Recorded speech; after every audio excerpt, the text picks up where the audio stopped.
सभा विराम की ओर है। अक्सर आप कहते सुनते हैं कि सत्संग संपन्न हो रहा है। सत्संग आज विराम हो जाएगा, आज सत्संग खत्म हो जाएगा। पर कभी भी सत्संग विराम नहीं होना चाहिए। सभा विराम हो जाए अच्छी बात है, पर जो सत्संग हम सभा में सुने हैं, पंडाल में सुने हैं, ये सत्संग अगर विराम हो गया तो सुनने का कोई अर्थ नहीं। इसलिए सभा भले ही विराम हो जाए, लेकिन सत्संग हम सब के हृदय में सदा चलता रहे, हम सब के आचरण में चलता रहे, जीवन में चलता रहे। सभा विराम के साथ साथ अगर सत्संग विराम हो गया, इसलिए घर में परिवर्तन नहीं आ पाता, समाज में परिवर्तन नहीं आ पाता, क्योंकि यहीं सत्संग विराम हो गया। इसलिए ये तीसरा दिन है, सभा विराम की ओर है। लेकिन सभा विराम हो जाए, सत्संग विराम ना हो, यह चेष्टा, यह प्रयास सदा करना कि जो कुछ सुना, जो कुछ जाना, उसमें से जो आपके उपयोग का है, आपके जरूरत का है, उसे रख लेना, और जो काम का नहीं है उसे यहीं छोड़ दीजिए। जो काम का है उससे अपना काम बना लीजिए। जो कुछ भी जाना, सुना, समझा, वो जीवन में उतार लीजिए। ये अंतिम सत्र होता ही है समीक्षा का सत्र। 3 दिनों में जो भी हम सुनते जानते हैं, उनको अब हमें यह भाव से देखना है कि जो भी जाना गया, जो भी सुना गया, उसे किस भांति हम अपने जीवन से जोड़ सकते हैं। उन शब्दों को हम कैसे सत्य बना सकते हैं।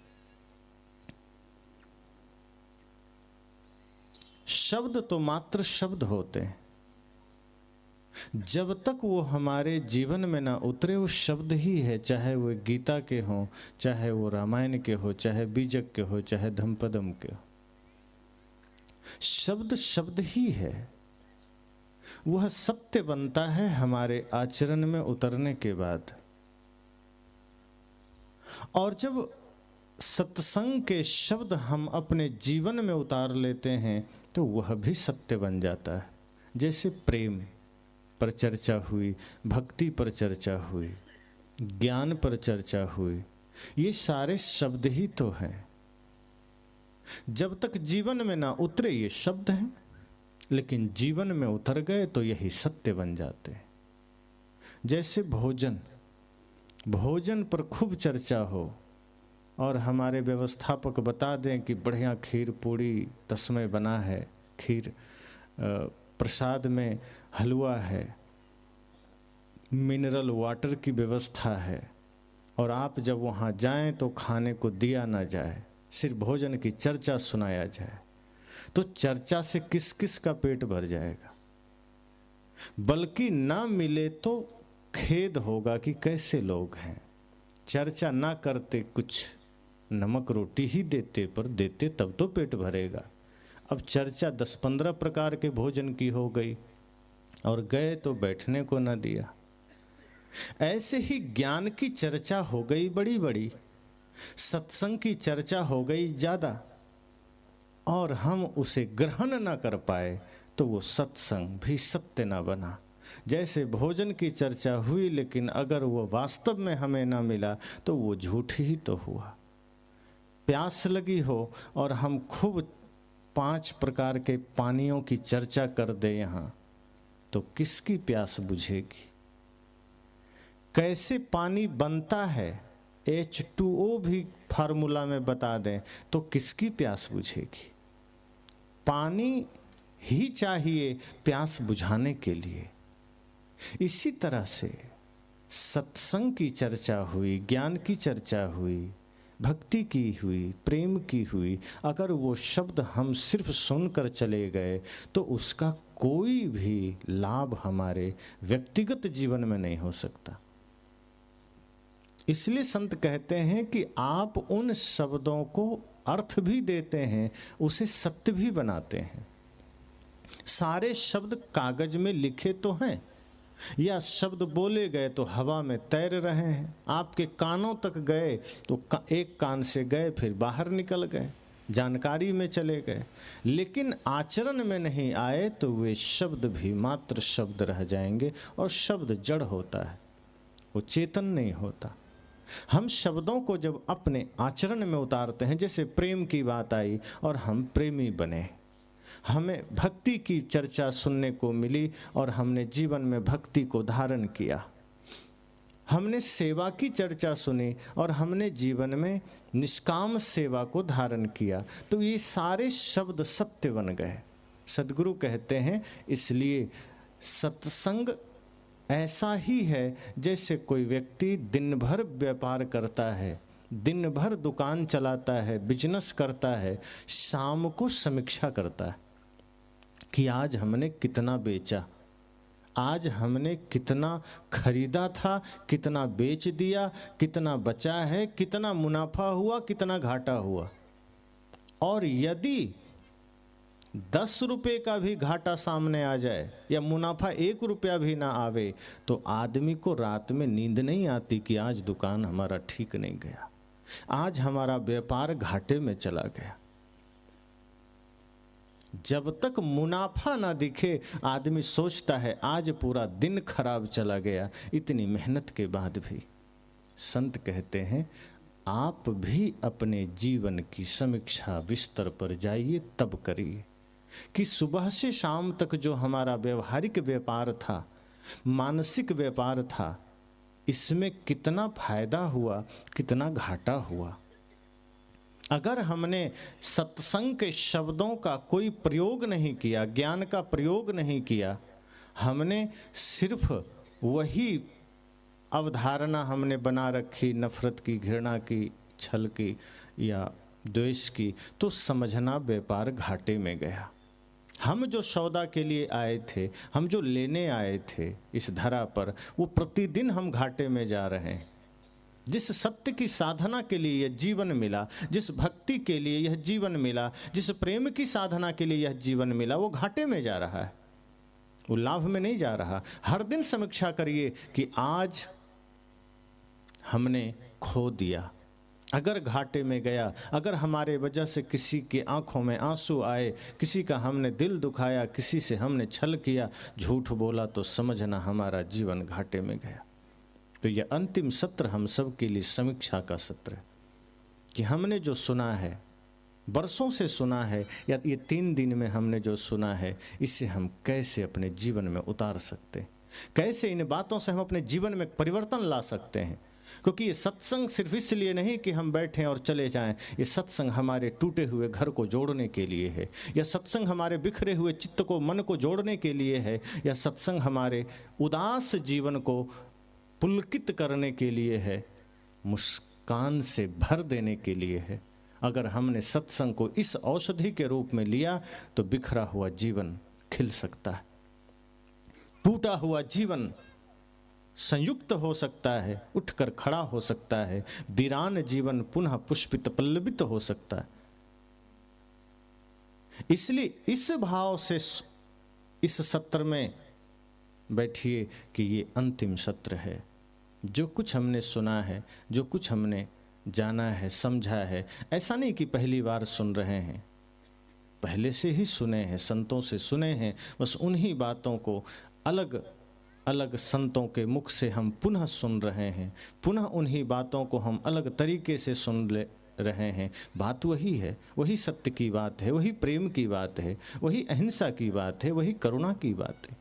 कोई नई बात नहीं है। और नई इसलिए है क्योंकि हम जीवन में उतार नहीं रहे, तो नई है। जिसे हमने जीवन में उतारा वो अपनी बात हो गई, वही पुरानी हुई। और जो हमने जीवन में नहीं उतारा, तो जब तक नहीं उतारा वो हमारे लिए नई बात है। इसलिए ये कोई नई बात नहीं कि हम पहली बार कोई बात कह रहे हैं, बात हमने सुनी है, पहले से भी बरसों से सुनी है, संत गुरुजनों से सुनी है, शास्त्रों में पढ़ी है। लेकिन जिस दिन हम चलते हैं, समझना उसी दिन हमारे जीवन की शुरुआत होती है। जिसे कहते हैं ना कि जो व्यक्ति जिस दिन धर्म मार्ग पर चलना शुरू करता है उसकी असली आयु तभी शुरू होती। शरीर की आयु कितनी है ये कोई मायने नहीं रखता।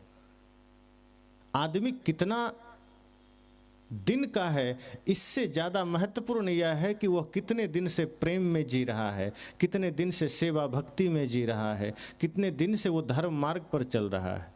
अगर कोई व्यक्ति साल भर से धर्म मार्ग पर चल रहा है तो उसकी आयु वहीं से शुरू होगी, क्योंकि वही आयु उसे कीमती बनाएगा।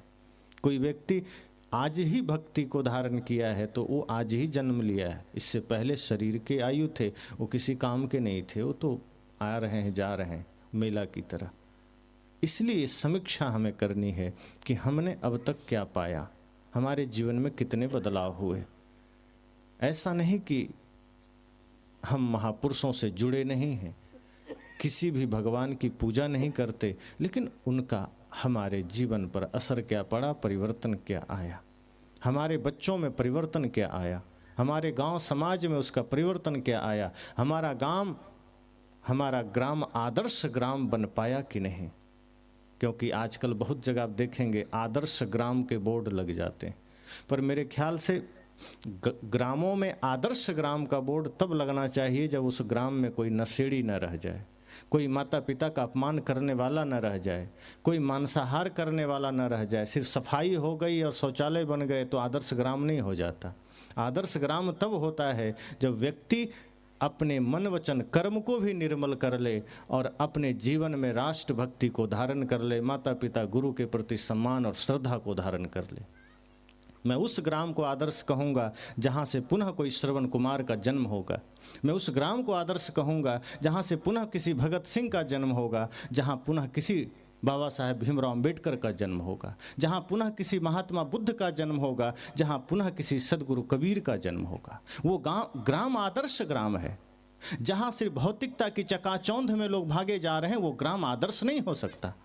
आदर्श वो ग्राम होता है जहाँ पुनः कोई मीराबाई का जन्म हो, जहाँ पुनः किसी माता शबरी का जन्म हो, जहाँ पुनः किसी लक्ष्मीबाई का जन्म हो, जहाँ पुनः किसी सावित्रीबाई फुले का जन्म हो, तब समझना वो ग्राम आदर्श बना।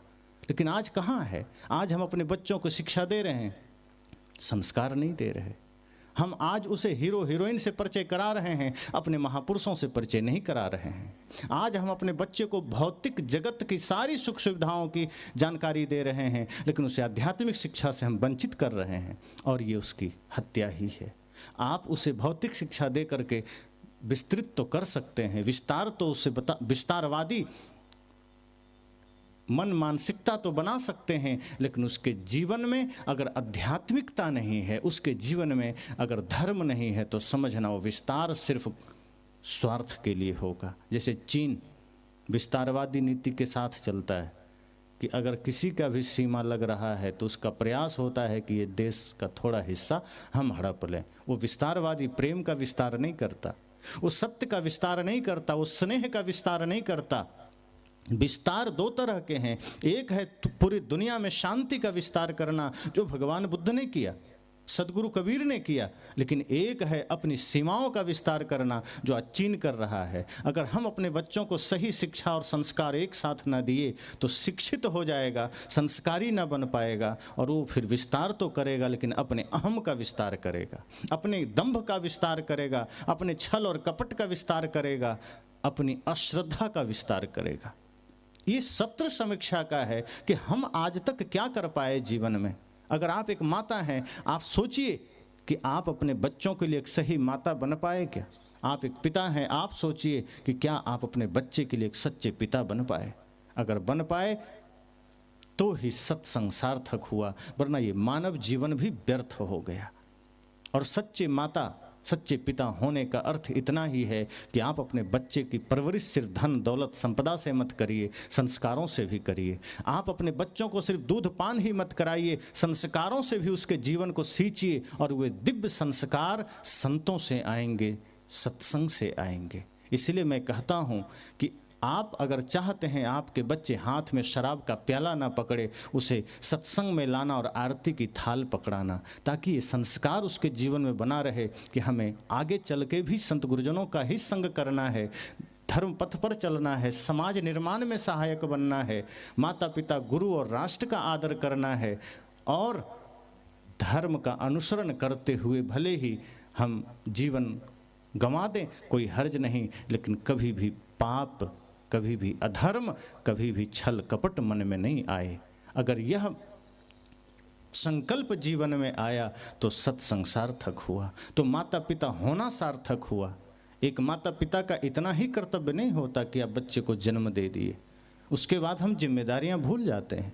फिर बच्चे की परवरिश कैसे होगी, हम उस पर कभी सोचते ही नहीं कि बच्चे को जन्म देना साधारण बात नहीं, बहुत तपश्चर्या की बात है। और बच्चे के बिगड़ने में अक्सर माता पिता ही कारण होते हैं, परिवार के लोग ही कारण होते हैं।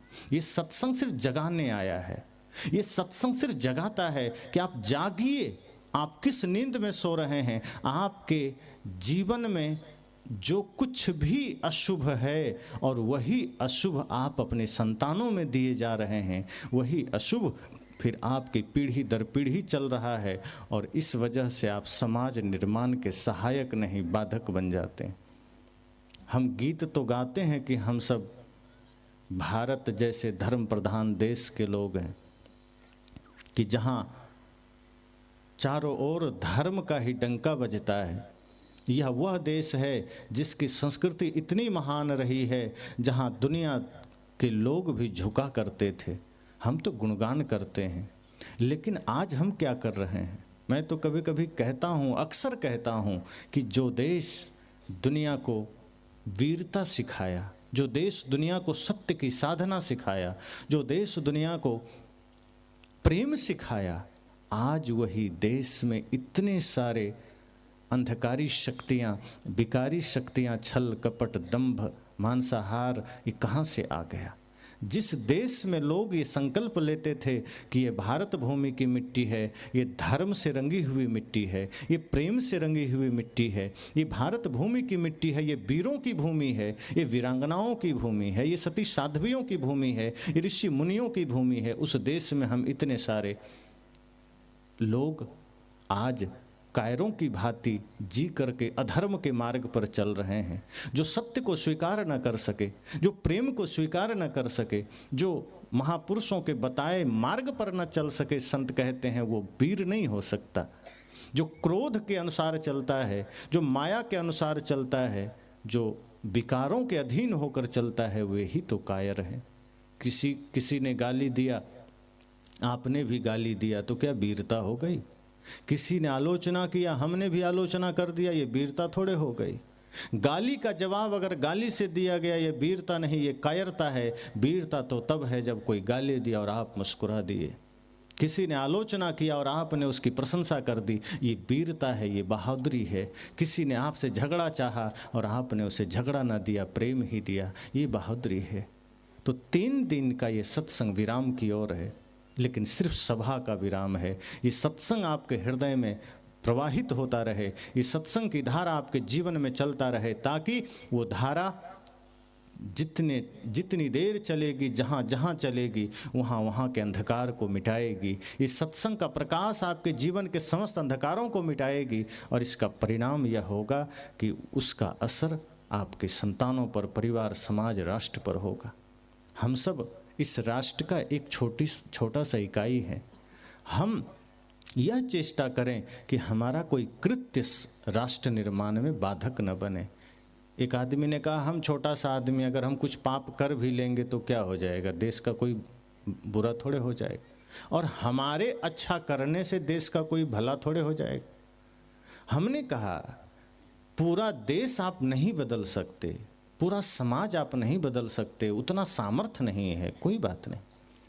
आप अपने जीवन को तो बदल सकते हैं, और यदि आपने स्वयं को बदला तो ये समझना कि आपने राष्ट्र निर्माण में अपना सहयोग दिया। क्योंकि राष्ट्र निर्माण का मतलब कोई भवन निर्माण नहीं करना है, कोई चिकित्सालय विद्यालय नहीं बनाना। राष्ट्र निर्माण का तात्पर्य ही होता है राष्ट्र में रहने वाले व्यक्ति चरित्रवान हो जाएं, इस देश में रहने वाले व्यक्ति वैष्णव हो जाएं, इस देश में रहने वाले व्यक्ति प्रेमी हो जाएं, अहिंसक हो जाएं, इस देश में रहने वाले व्यक्ति सत्यवादी हो जाएं। अगर आप एक व्यक्ति इतना काम कर पाए, एक माता पिता अपने जीवन में परिवर्तन ले पाए, तो आप कारण बनेंगे एक श्रवण कुमार के जन्म देने को। अगर आप अपने जीवन में श्रद्धा भक्ति प्रेम और निष्ठा को धारण किए, तो आप कारण बनेंगे एक भगत सिंह को जन्म देने को। और ध्यान देना, एक भगत सिंह भी कहीं पैदा हो गया तो पूरे देश के लिए वो पर्याप्त है। तो आप सामर्थ्य जगाइए अपने भीतर, अपनी संस्कृति को याद कीजिए। 2 वर्ष का बच्चा भरत, शकुंतला पुत्र, कहते हैं शेर के पीठ पर सवार होकर के उसके मुख में उंगली देकर दांत गिन लेता था। ये सामर्थ्य शकुंतला के आचरण से आया था, उसके तप प्रभाव से आया था उसके संतान में। आज तो 20 साल का नौजवान भी बिल्ली से डर के भाग जाता है। उसको बिल्ली और चूहे से डर लगते हैं, कॉकरोच से डर लगते हैं। ये देश वीरों का देश है, कायरों का नहीं है। अगर एक माँ अपने भीतर की सोई हुई चेतना को जगा ले, तो आपके बच्चे में भी वो वीरता आ सकती है। आपके बच्चे में भी राष्ट्र निर्माण का सामर्थ्य आ सकता है। आपके बच्चे में भी समाज में परिवर्तन का सामर्थ्य आ सकता है। कितना भी कोई सताया, कितना भी कोई ताने मारा, कितना भी किसी ने चोट दिया, पर बाबा साहेब डॉक्टर भीमराव अंबेडकर ने उन सब चीज़ों का प्रवाह न करते हुए अपने भीतर की सोई हुई चेतना को जगाया, अपने भीतर के सामर्थ्य को जगाया, और इतना विराट सामर्थ्य बना लिया कि खुद ही दुनिया झुक गई। कुछ करना नहीं पड़ा। जैसे ही आप अपने चित्त, अपने चेतना को जागृत करते हैं, दुनिया आपके पास आती है। जैसे ही माता सीता जंगल में गई, लवकुश को जन्म दिया, न राम है न लक्ष्मण है न कोई और हैं, माता ने संकल्प लिया कि अगर हमने कोई शिक्षा संस्कार न दिए तो लवकुश का एक भी गलती, लवकुश से हुई एक भी भूल, वो राम की भूल मानी जाएगी और लोग कहेंगे ये राम का बेटा है। कैसा उदंड है। इसलिए माता ने संकल्प लिया कि चाहे जो हो जाए, मुझे इतना इसे संस्कारी बना देना है, इतना ज्ञानी बना देना है, इतना शक्तिशाली बना देना है कि कहीं ये चला भी जाए तो देख कर लोग जान जाएं कि ये श्री राम के पुत्र हैं। और माता सीता ने संकल्प लिया। इसलिए ऋषियों ने कहा माता निर्माता भवती। उन्होंने कहा माँ चाहे तो बच्चे का निर्माण कर सकती है, चरित्र निर्माण कर सकती है, उसके भीतर ज्ञान भक्ति वैराग्य को जागृत कर सकती है। और माता सीता ने किया। और आप देखें, आप लोग सुनते हैं, कहानी पढ़ते हैं, सीरियल में भी देखे हैं, लवकुश को इतना ज्ञानी, चरित्रवान, विद्वान, शक्तिशाली बना दिया कि जो अयोध्या की सेना, जो भरत, जो लक्ष्मण, जो हनुमान लंका में अपराजित रहे, जो वहाँ किसी से नहीं हारे, वो लवकुश से हार गए। इतना सामर्थ्य भर दिया। अगर माताएं चाहे तो अपने बच्चे को संस्कारी बना सकते हैं। ये सत्संग इसी दिशा में है कि आप अपने जीवन को झांकिए ज्ञान के प्रकाश में, तब बुराइयां नजर आएगी, तब कमियां नजर आएगी कि अभी हम कर क्या रहे हैं, अभी हमारी यात्रा किस दिशा में जा रही है, अभी हम कहाँ जा रहे हैं। सिवाय दुनियादारी के हमारे चिंतन में कुछ आता ही नहीं। हम ये सोचते ही नहीं कि जीवन थोड़ा है, चल देना है, और इस थोड़े से जीवन को बेहतर बनाना है। तो अपने जीवन को तो सजाना ही है, साथ साथ अपनी संतानों को भी वो संस्कार देना है कि हम रहें न रहें, ये हमारी संतान अपना जिम्मेदारी निभा कर जा सके। जो काम हमारे महापुरुषों ने किया है, हम फिर किस भरोसे में बैठे हैं। जो काम कभी राम जी ने किया था, कृष्ण जी ने किया था, भगवान बुद्ध, महावीर, सदगुरु कबीर ने किया था, नानक ने किया था, संत रैदास ने किया था, जो हमारे वीरों ने किया था, सोचिए हम आज हाथ पर हाथ धरे बैठे हैं कि फिर वे लोग आएंगे, फिर कभी राम आएंगे, फिर कभी कृष्ण आएंगे, फिर बुद्ध आएंगे। नहीं आएंगे। अब वो काम आपको करना है, आपका समय है, आपकी जिम्मेदारी है। आप इस भरोसे मत रहिए कि राम आएंगे और हमारा काम कर जाएंगे, कभी नहीं आएंगे। राम जी को आना होता तो राम मंदिर अब जाके ना बनता, पहले ही बना देते। अब उनके आने का समय नहीं है। अगर कृष्ण जी को आना होता तो कृष्ण जी के जन्म स्थान पर मस्जिदें ना बन गई होती। इतना सामर्थ्य नहीं था मुसलमानों में कि वो उनके ही जन्म स्थान पर मस्जिद बना दे, और अब तक वो मस्जिद बना है। कृष्ण जी अब नहीं आएंगे। वो कृष्ण अब आपको बनना है, अगर आज समाज में कोई बुराई है तो अब हनुमान जी भी नहीं आएंगे कि हम ठीक कर दें, अब आपको ठीक करना है। अगर कोई भगवान को आना होता तो ये भारत 800 साल मुगलों के गुलाम ना होता। अगर किसी भगवान को आना होता तो ये देश अंग्रेजों के गुलाम ना होता। लेकिन ये देश अंग्रेजों के भी गुलाम रहा, ये देश मुगलों के भी गुलाम रहा। और आप जानते हैं कि मुगलों से भी आज़ादी हो, चाहे अंग्रेज़ों से गुलामी की आज़ादी हो, ये हमारे वीरों ने दिलाया। हमारे ही इस देश के वे लाल जिन्होंने अपनी परवाह नहीं की, अपनी चिंता नहीं की, अपना घरबार छोड़ा, कम उम्र में ही देश के लिए शहीद हो गए। ऐसे 7 लाख से अधिक वीरों ने अपनी कुर्बानी दी, हम आज़ाद हुए। और हम सोच रहे हैं अब राम आ जाएंगे। हमारे महापुरुष कहते हैं ये आपका समय है, आपको ही राम बनना है। अब राम हमें बनना होगा। चलो राम के पद चिन्हों पर अब इतिहास बदलना होगा। अब हमें ही राम के पद चिन्हों पर चलना है। हमें ही वो वीरता अपने भीतर जागृत करनी है। हमें ही अपने भीतर वो सामर्थ्य जागृत करना है। ऐसा नहीं कि संभावनाएं नहीं है, हर इंसान में संभावनाएं हैं। जैसे हर बीज में वृक्ष होने की संभावना है, लेकिन बीज को आप पत्थर पर डाल दो, वृक्ष नहीं बनेगा। पर उसी बीज को मिट्टी में डालिए, बढ़िया जल दीजिए, सुरक्षा कीजिए, वो वृक्ष बन जाएगा। ऐसे ही सब में सामर्थ्य है, विराट सामर्थ्य है। हर इंसान में, हर मनुष्य में सामर्थ्य है। कहते हैं ना, नर में ही नारायण होने का सामर्थ्य छिपा है। बस वैसा माहौल चाहिए। पुरुष में ही परमात्मा होने का सामर्थ्य छिपा है। हर इंसान में भगवान होने का सामर्थ्य छिपा है। बस वैसा माहौल चाहिए। और अगर आप अपने जीवन में वैसा नहीं कर पाए तो चेष्टा करिए आपके जीवन का परिवर्तन आपके बच्चों के काम आए। आज हमारा देश जो पश्चिम देशों का अंधानुकरण कर रहा है, ये क्या है? ये बिखराव ही तो है। इतने संत, इतने सत्संग, इतनी सारे चीज़ों के बाद भी आज दुनिया अंधी होकर के भागी चली जा रही। जिस देश में कभी अपनी साधना से, तपस्या से, ज्ञान से नाम किया जाता था, लोग उनको सम्मानित करते थे, आज इसी देश में अंग प्रदर्शन करके मिस इंडिया, मिस वर्ल्ड बनने की होड़ में हम अपना नाम कमाना चाहते हैं। डांस करके हम अपना नाम कमाना चाहते हैं। जिस देश में त्याग, तप, ध्यान, साधना से नाम रोशन किया जाता था, जहाँ परम शांति की साधना करके दुनिया को मार्ग दिखाया जाता था, योग करके दुनिया को शांति का संदेश दिया जाता था, आज उसी देश में नाच करके, अंग प्रदर्शन करके, जालीदार कपड़े पहन करके, गंदा भोजन करके, पाश्चात्य कल्चर को स्वीकार करके हम सोचते हैं हम बड़े आधुनिक लोग हो गए, हम बड़े ऊंचे लोग हो गए। ये सब हमारा नैतिक पतन है, ये हमारा सामाजिक पतन है, राष्ट्रीय पतन है। इस वजह से हमारा देश बिखर रहा है। हमें पुनः लौटना पड़ेगा अपनी ओर, हमें पुनः जागना पड़ेगा अपनी ओर कि हम किस मार्ग पर जा रहे हैं। ये देश कूड़ा कचरा फैलाने के लिए नहीं था। हमने विचारों से, संस्कारों से, खान पान से इतनी कूड़ाएं फैला दी है कि लगता है सदियों लग जाएंगे सुधरने में। और आज हम वही कर रहे हैं। हमारे विचार, हमारे भोजन सब बिगड़ते चले गए। जिस देश में ब्रह्म मुहूर्त का महत्व होता था कि प्रातःकाल 3 बजे के बाद सभी जग जाते थे, आज वहाँ अब ग्रामों में भी ऐसी समस्या आ गई कि अधिकांश लोग 5, 6, 7, 8, बहुत हुआ तो 5, 6 बजे जग गए, वरना 8 बजे के बाद लोग जगते हैं। ये पतन ही तो है।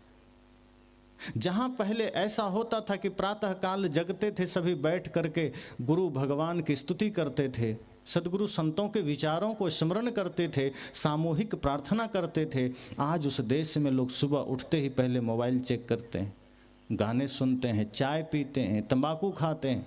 एक आदमी ने कहा, जब तक हम तंबाकू ना खा लें हम फ्रेश होने नहीं जाते। ये कचरा कहाँ से आया? जब तक सुबह उठे एक चाय ना ले लें हमारे जीवन में शांति नहीं आती। और अगर दिन में 2-4 चाय ना हो जाए तो सिर दर्द बना रहता है। ये पतन ही तो है। अंग्रेज आए, चाय दे कर गए, हमने चाय को जीवन बना लिया। हमारे ऋषि मुनियों ने इतना ज्ञान दिया, हमने ज्ञान को जीवन नहीं बनाया। हमारे ऋषि मुनियों प्रदत्त आयुर्वेद हमारे पास है, हमने कभी उसे स्वीकार ना किया। आज अंग्रेजी दवा क्यों हमें लेनी पड़ती है? क्योंकि हम इतने खोखले हो चले हैं कि आयुर्वेद भी हमारा जल्दी कुछ नहीं कर पाता। देखिए हमारे संत बैठे हैं आयुर्वेद लेकर, उनको बैठना पड़ता है। आपको पहुंच जाना चाहिए उनके आश्रम के, हमें लाइए, हमें ज़रूरत है। उनको आना पड़ता है, फिर भी आप ले नहीं पाते हैं। आयुर्वेद की ये संस्कृति हम खोते चले जा रहे हैं। 200 साल पहले क्या हमारे देश के लोग स्वस्थ नहीं होते थे? अंग्रेज नहीं आते थे तो क्या भारत के लोग सर्जरी नहीं करते थे? ये जितने कचड़े हमने स्वीकार किए हैं, चाय, तंबाकू, बीड़ी, सिगरेट, गुटखा, पाव रोटी, डबल रोटी, दुनिया भर के चाउमीन, पिज्जा, बर्गर, ये सब हमारे स्वास्थ्य को ले डूबा और फिर हम अंग्रेजी दवाओं के गुलाम हो गए कि वो ले ले करके अपने शरीर को कचड़ा बना डाले। आंखें चली गई, अंग चले जा रहे हैं। मैं तो कहता हूँ पुनः जागिए, आयुर्वेद की ओर लौटिए। और संत जो अपनी साधना से, अपने अनुभव से, अपने ज्ञान से जो पद्धतियां हमें दे रहे हैं जीने के भी और स्वस्थ रहने के भी, संतों के पास दोनों सूत्र हैं, मन के स्वास्थ्य के भी, तन के स्वास्थ्य के भी। तो मन के स्वास्थ्य के लिए सत्संग है, तन के स्वास्थ्य के लिए देखिए दवा रखी हुई है। आप लेंगे, आपका मन भी स्वस्थ रहेगा, तन भी स्वस्थ रहेगा। और हम क्या करते हैं, तन को तो कचड़ा बना दिए, मन को सोचते हैं ध्यान में लगे। एक पिता को मैंने देखा, वो रोज फिल्मी गाने सुनता था और सुनते सुनते कभी नाचने लगे। एक दिन उसका बेटा भी फिल्मी गाना सुन के नाचने लगा। छोटा सा बेटा था, जाके एक थप्पड़ मार दिया। कहा, तुम फिल्मी गाना सुनते हो? उसने कहा, पिताजी आप भी तो सुनते हैं। अरे हम पुराने हो गए, हम सुन लिए, कोई बात नहीं, तुम्हें नहीं सुनना है। मैंने कहा, मेरे भाई आप सुनोगे फिल्मी गीत और सोचोगे बेटा बुद्ध बन जाए, ये होगा क्या? आप पहले साधना में उतरिए, आप ज्ञान में उतरिए, आप ध्यान में उतरिए, आप अपनी संस्कृति को धारण करिए। आपकी संतान तो आपके राह पर खुद ही चल पड़ेगा। ये बच्चे तो कोरा कागज होते हैं, आप जो करेंगे वो करने लगेगा, आप जो रास्ता दिखाएंगे वो देखने लगेगा। आप शराब पी रहे हैं और सोचते हैं बेटा धर्मात्मा बने। आप अगर चुपके से भी पिएंगे, उसको पता हो जाता है कि पिता शराब पी रहे हैं, क्योंकि शराब कभी छिपता नहीं। आप तंबाकू खा रहे हैं, आप सोचते हैं बेटा प्रसाद खाए। आप पिएंगे शराब, बेटा दूध पिएगा, नहीं हो सकता। वो चुपके से शुरू करेगा। अगर आपने बीड़ी पीना शुरू किया है, सिगरेट पीना शुरू किया है, हो सकता है कुछ दिन वो नहीं पिएगा, लेकिन धीरे धीरे धीरे धीरे चुपके से पीना शुरू करेगा। और जब होश संभाल लेगा बढ़िया से, थोड़ी सी शक्ति आ जाएगी शरीर में, तब क्या करेगा? फिर आपके पास बैठ करके सिगरेट निकाल के पिएगा और कुछ बोलेंगे तो कहेगा चलो वृद्धाश्रम छोड़ाते हैं, बहुत बड़बड़ करता है, जीवन भर खुद पिया, हमको रोक रहा है। अगर इतना ही गलत था तो खुद काहे पिया? इतना ही गलत चीज़ है तो खुद काहे किया? आप रास्ता दिखा सकते हैं, उसके लिए खुद को जगाना होगा। तो जो आज हम अपना रास्ता भटके हैं, उसका वजह क्या है? हम संतों से दूर हुए, संस्कृति से दूर हुए, सभ्यता से दूर हुए, अपने धर्म के उपदेशों से दूर हुए। जो शुद्ध सात्विक उपदेश थे, जिससे जीवन में परिवर्तन आ सकते थे, हमने उसको स्वीकार ना किया। सस्ता नुस्खा कहीं से मिल गया कि कुछ नहीं करना, जो कर रहे हो करते रहो, सीधे बेड़ा पार हम कर देंगे, ये मंत्र लो, जाप करो। हम उसके चक्कर में पड़ गए। कोई भविष्य देखने वाला मिल गया, हम वहाँ चले गए।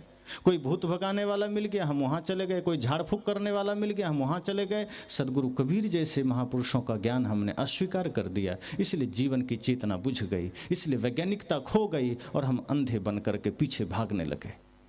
क्योंकि और जगह यह कहा गया कि तुम कुछ भी अनर्थ करो, कोई दिक्कत नहीं, तुम कितना भी पाप करो, कोई हर्ज नहीं, हम तुम्हें स्वर्ग भेज देंगे, जैसे कि स्वर्ग उसी के पिताजी ने बनवाया था। इतना कॉन्फिडेंस से कहता है कि जैसे वहाँ का यही मालिक हो। अपना जीवन नरक बना हुआ है, दूसरे को स्वर्ग भेजना है। ऐसी जगहों में हमने माथा टेका, ऐसे जगह में जा कर के हमने दौड़ लगाई। परिणाम यह हुआ कि जीवन खुद तो बिगड़ा, बच्चे भी बिगड़ गए। और जो मार्ग हम दिखाते हैं, बच्चे वही देखते हैं। एक पिता हनुमान जी का बड़ा भक्त था, बड़ी पूजा करता था। वो बार बार कहता था कि हनुमान जी को प्रसाद चढ़ा दो, जो चाहो मिल जाएगा। तो एक बार बच्चे की परीक्षा निकट आई, 10वीं की परीक्षा थी। तो पिता ने सोचा चलो हनुमान जी की थोड़ी पूजा कर ली जाए। तो वो सोचा कल से परीक्षा है, आज जाते हैं। तो वो लड्डू खरीदा, बढ़िया शुद्ध देसी घी का, हाथ में लिया, प्रसाद लिया, कुछ फूल पत्तियां लिया और पहुंच गया हनुमान जी के मंदिर। बेटे ने सोचा पिताजी कहीं जा रहे हैं, चलो हम भी पीछे से चलें। कहाँ जा रहे हैं? लड्डू देने। जब ये पहुंचा तब तक देखा कि पिताजी मंदिर में लड्डू चढ़ा रहे हैं और हनुमान जी से प्रार्थना कर रहे हैं कि प्रभु कृपा करना, एक ही बेटा है, 10वीं का परीक्षा है, कल कृपा कर देना पास हो जाए। अब लड़के को लगा वाह, पिताजी तो बड़ी चिंता करते हैं हमारी, पिताजी तो बड़े अच्छे हैं, चलो कुछ भार हल्का हुआ। बड़ी चिंता थी कि 10वीं कैसे पास करेंगे। अब पिताजी डायरेक्ट हनुमान जी से बात कर लिए, अब तो कोई चिंता नहीं, अब तो मामला ठीक है। अब वो घर आया, पढ़ना छोड़ दिया और वो पढ़ाई बंद कर दिया। जो कुछ भी पढ़ रहा था,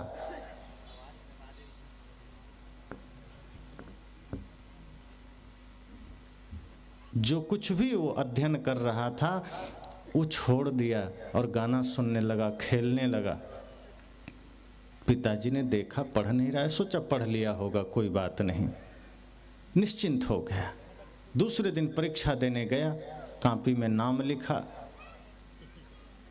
नीचे हस्ताक्षर किया, कॉपी जमा कर दिया, कुछ नहीं लिखा। उसके बाद घर आ गया। पिताजी ने कहा परीक्षा हो गई? कहाँ पिताजी, बढ़िया परीक्षा हो गई। लेकिन जब रिजल्ट आया तो रिजल्ट में 0-0 था, लड़का फेल था। पिताजी हैरान हो गए कि अरे तुम फेल कैसे हो गया?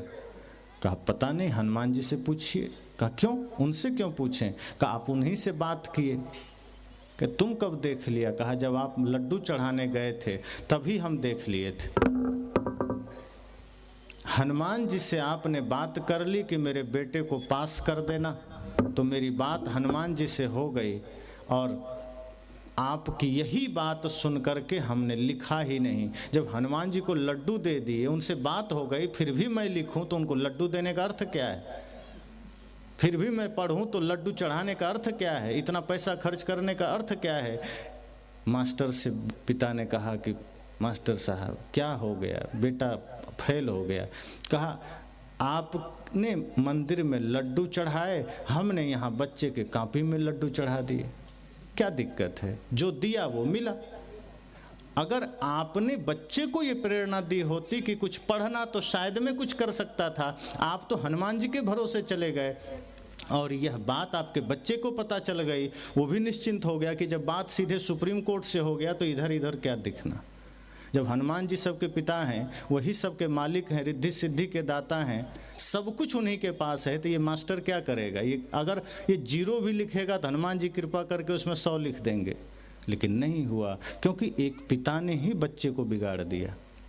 हनुमान जी आपके परीक्षा का कॉपी लिखने के लिए नहीं है, राम जी आपके परीक्षा का कॉपी लिखने के लिए नहीं है। यही तो हम महापुरुषों और भगवानों का मिसयूज करते हैं।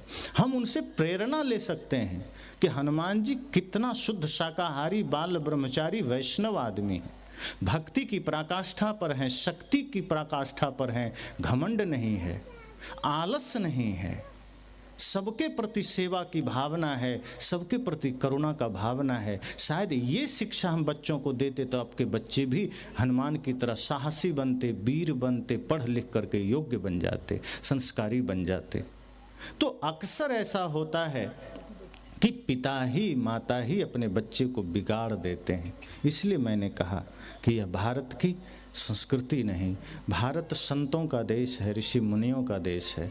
यहाँ सदगुरु कबीर ने माताओं को कहा कि माताओं, आपके पास सामर्थ्य है, आप प्रयास करो कि आपके बच्चे संस्कारी बन सकें, पढ़ लिख करके विद्वान बन जाए, पढ़ लिख करके IAS IPS बने, कोई भी बड़े से बड़े पद पर जाए, वो उतना महत्वपूर्ण नहीं है जितना उसका सच्चा इंसान बनना है, जितना उसके भीतर देवत्व का जागना है। आज हर किसी के भीतर आसुरी प्रवृत्ति जागृत हो रहा है, आज हर किसी के भीतर दैत्य का स्वभाव जागृत हो रहा है, और यही इस समाज के विघटन का कारण है। और इसका परिणाम यही है कि हम धर्म से दूर हो रहे हैं। तो बच्चों को जो कुछ भी आज मिल रहा है वो आपके ही वजह से मिल रहा है। बच्चे विद्यालय जाते हैं, 4-6 घंटे रहते हैं, मास्टर साहब के अधीन रहते हैं, माता पिता का दायित्व है। आप जांच करिए कि वो 6 घंटे वहाँ रहता है तो पढ़ता है कि कुसंग में जाता है, वो घर आ रहा है, कहाँ जा रहा है, क्या कर रहा है, आप निगरानी रखिए।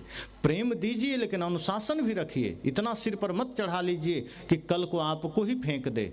अनुशासन रहे। पिता के डांट में ऐसा नहीं कि प्यार खत्म हो जाता है। जैसे गुरु अगर किसी शिष्य को डांटते हैं इसका मतलब उसके दुश्मन नहीं है। सदगुरु कहते हैं ना, गुरु कुम्हार शिष्य कुंभ है, घड़ी घड़ी काढ़े खोट। तो माता पिता को उसी कुम्हार की तरह बनना है कि जैसे घड़े में कोई टेढ़ापन आ जाए तो कुम्हार अंदर हाथ का सहारा देकर ऊपर से चोट मारता है। अगर शिष्य में या पुत्र में कोई त्रुटि आ जाए, कोई भूल हो जाए, तो माता पिता और गुरु को यही फर्ज निभाना है कि अंदर तो प्रेम का सहारा हो लेकिन ऊपर अनुशासन का थप्पड़ जरूर मारिए ताकि वो टेढ़ा ना हो जाए, वो बिगड़ ना जाए। अगर आपने अति लाड प्यार में छोड़ दिया तो वही इतना बिगड़ जाएगा कि कल को आपका ही दुश्मन बन जाएगा, मनुष्यता का दुश्मन बन जाएगा, मानवता का दुश्मन बन जाएगा। इसलिए यह भारत भूमि ऋषि मुनियों का देश है, सती साध्वियों का देश है। यह धर्म परायण देश है। हम अपने अधर्म से हम समाज को कलंकित ना करें, हम अपने कलुषित विचार से समाज को दूषित ना करें। हम चेष्टा करें कि हम सब अपने अपने कर्तव्यों से, कर्मों से समाज राष्ट्र के निर्माण का सहायक बनेंगे, एक सच्चे पिता बनेंगे, एक सच्ची माता बनेंगे, एक सच्चे सहायक बनेंगे, गुरु बनेंगे, समाज का मार्गदर्शक बनेंगे। हमारा सामर्थ्य नहीं कि पूरी मानवता को हम बदल सकें, लेकिन कल को इतिहास लिखा जाएगा तो यह तो जरूर गौरवान्वित होकर आप कह सकेंगे कि मैंने राष्ट्र निर्माण में सहायता दी थी, भूमिका निभाई थी, अपना दायित्व निभाया था। इस भारत भूमि में हमने जन्म लिया, हमने अपने देश के लिए एक भी अच्छा काम किया तो गर्व रहेगा कि हमने अच्छा में साथ दिया, बुरा में नहीं। तो इस भावना के साथ जब आप चलेंगे तो सत्संग सार्थक है। इसलिए इन 3 दिनों में बहुत सी बातें हमने सुनी, लेकिन इन बातों में सार यही है कि जीवन में ज्ञान के दिए जलें, भक्ति के प्रेम के दिए जलें। अगर ये जले तो सत्य सत्य आप देख सकेंगे, आँखों के सामने होने वाला विघटन आप देख सकेंगे, अपने ही जीवन के बिखराव को आप देख सकेंगे, अपने ही आँखों के सामने बिखरते परिवार को आप देख सकेंगे। और जब समस्या दिखने लगे समाधान आदमी खोजने लग जाता है। पर हम इतने बेहोशी में हैं कि हम समस्या ही नहीं देख पाते तो समाधान कहाँ करेंगे। आज बिगड़ते हुए बच्चों के भविष्य को हम देख ही नहीं पाते तो हम सुधार की चेष्टा कहाँ करेंगे। अगर आपको शरीर में बीमारी नजर आ जाए तभी तो दवाई लेंगे, और कोई बीमारी भीतर भीतर चल रही है तब कहाँ दवा लेंगे।